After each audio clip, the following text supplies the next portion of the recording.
Welcome back to Vision Vitals. In this episode, we're looking at a problem that often slips into time-of-flight imaging when scenes contain reflective or complex structures. It is commonly known as multipath interference. Instead of returning through a clean single route, the emitted light can bounce around the scene and reach the sensor from several directions, which pushes the depth engine toward misleading results. As always, our imaging expert is with us to explain why this happens and the most viable approaches that are used to reduce its impact. Glad to be here and looking forward to getting into this. To begin, what exactly is multipath interference in 3D imaging? Multipath interference happens when the light emitted from a ToF camera reaches a pixel through more than one route. Instead of bouncing once off a surface and returning directly, the light may scatter, reflect across several surfaces, or follow an indirect route before coming back. The camera measures time of flight based on that return signal. When multiple paths overlap, the depth calculation becomes inaccurate.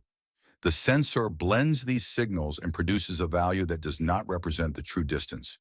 In a 3D point cloud, this appears as distorted points, misplaced geometry, or areas where surfaces seem to stretch or shift. The problem is most visible near reflective materials, shiny objects, glass, curved surfaces, and corners where light can easily spread and bounce. Why does this interference occur? Walk us through the main causes. Several conditions make multipath interference more likely. The two major factors are corners and structural complexity. Corners cause the emitted light to bounce across several edges before returning. A corner may produce two or more valid paths, none of which represent the straight-line distance the system expects. This creates depth shifts and irregular edges. Large incident angle. If the light hits a surface at a steep angle, more rays tend to bounce away and strike other surfaces. These secondary reflections find their way back to the camera and interfere with the intended direct path. All these scenarios push light into unintended trajectories, which leads to depth values that drift away from the physical layout. How does multipath interference show up in real depth data? What should people look for? Engineers will usually see depth distortion. Surfaces may appear bulged, recessed, or uneven, even when the actual geometry is flat. Patchy depth jumps. Adjacent points can show abrupt changes because each pixel receives a different mix of direct and indirect light. Incorrect shape outlines. Corners may appear rounded or misaligned because the sensor calculates depth from misleading phase information. Unstable results across frames. If the path reflections change slightly as the camera or scene moves, depth stability drops. The interference does not look random. It has patterns tied to how light spreads across surfaces, so it clusters around edges, shiny zones, or complex objects. Given how disruptive this can be, what approaches help reduce multipath interference? There are many methods to minimize the multipath interference, and each targets a different part of the ToF process. Different modulation frequencies.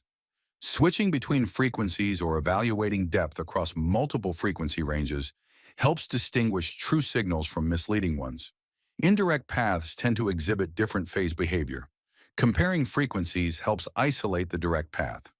Advanced signal processing and algorithms. Algorithms can detect inconsistencies in phase or amplitude and remove values that fall outside predictable patterns. These filters analyze pixel performance across the neighborhood and suppress results that deviate from expected depth transitions. This approach corrects many interference zones and improves overall depth reliability. Spatial filtering techniques. Filters can smooth sudden depth spikes, reinforce continuity, and discard irregular depth points caused by indirect reflections.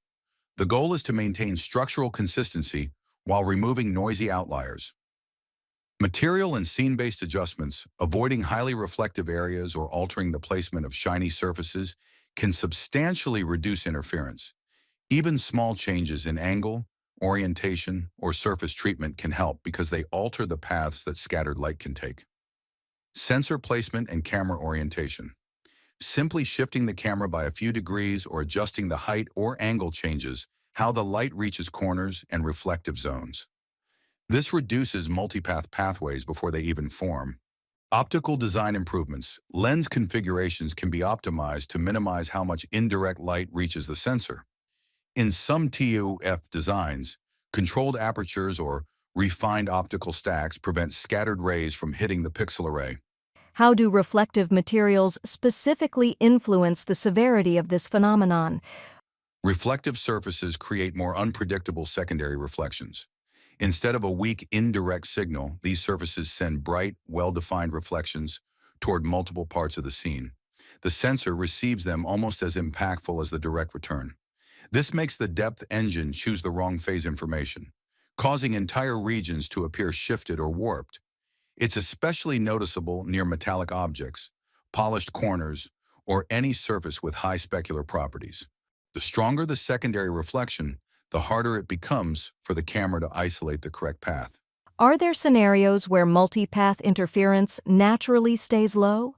Yes, scenes made of rough or diffuse materials tend to return a clean, predictable reflection. These surfaces absorb more light and send back a less complex pattern of scattered rays. Environments with fewer corners, fewer reflective zones, and simpler geometry also reduce the number of available indirect paths. The more uniform the scene, the more stable the depth output from a ToF camera.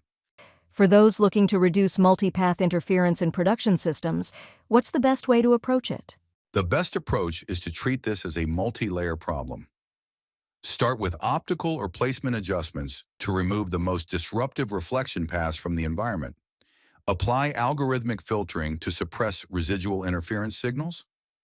Use multiple frequency strategies if available, since they help distinguish genuine returns from misleading ones. Evaluate scene composition, especially material choices, to limit reflective hotspots.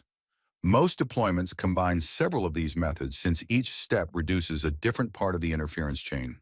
And that brings the curtains down on today's episode of Vision Vitals. Multipath interference may form naturally in time-of-flight imaging, but with the right approach it becomes a manageable challenge. Understanding how indirect paths form and learning how to restrict or filter them helps build systems that deliver true depth values. Econ Systems offers a wide range of time-of-flight camera solutions, and an upcoming addition to this portfolio is the AF-RO 130-based 1MP 3D continuous wave ITOF camera, featuring on-camera depth computation, support for depth ranges of 0.2 meter to 2 meters and 0.5 meters to 6 meter, multi-camera interference mitigation, and compatibility with NVIDIA R Jetson platforms. If you need expert insights for evaluating ToF cameras, please write to camerasolutionsEEconsystems.com. Thanks for joining us. We appreciate the time you spend with these episodes, and we look forward to bringing you more imaging insights in the next one.